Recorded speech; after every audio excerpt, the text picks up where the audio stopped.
This video was made possible by StruSoft. Next up, we will cover the iterative analysis using the Galapagos evolutionary solver. First thing we have to notice is that StruSoft recently updated the Grasshopper FEM-design toolkit and the application.run component has been removed. We can now instead use the FEM-design.connection component also when using Galapagos. Here is our example script.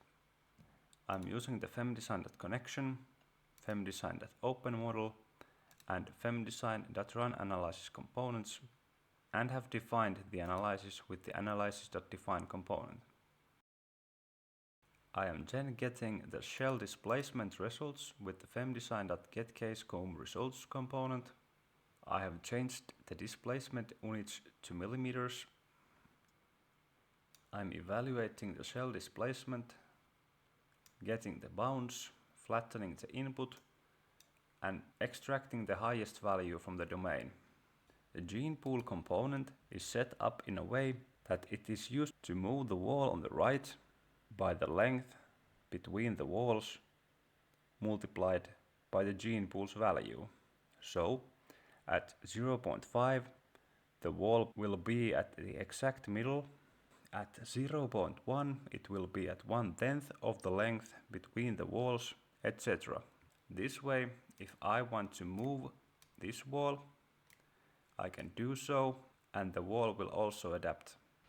To use Galapagos, select the Galapagos component and connect the input by dragging from the input to the gene pool and from the fitness input to the value that you want to optimize.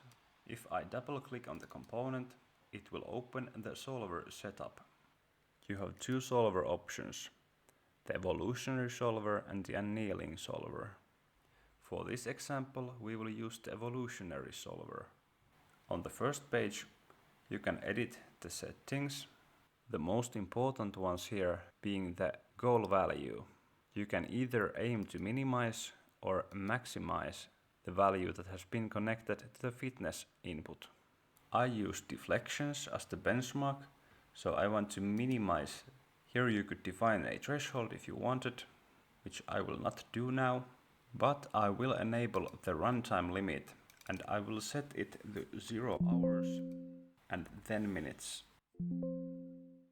Here you can define the values for the evolutionary solvers, and if you want to learn more about these things, you can find the links on the right. Basically, the idea with the evolutionary solvers is to create a population and only select the best results to continue living to the next generation. The gene pool continues the values that can vary in the population, and those genes that lead to better fitness will continue to live on. I will run the analysis now. Open the Solvers tab.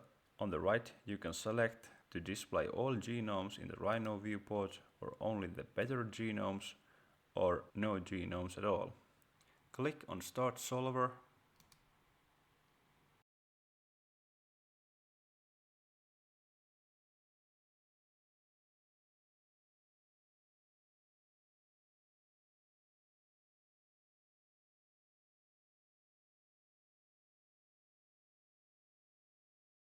After the analysis has ended, we can look at the results.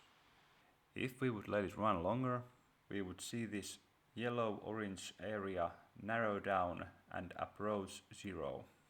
But even from this short test, we can see that the deflection values have gradually declined. If you want to reinstate the best result, you simply click on it and click Reinstate.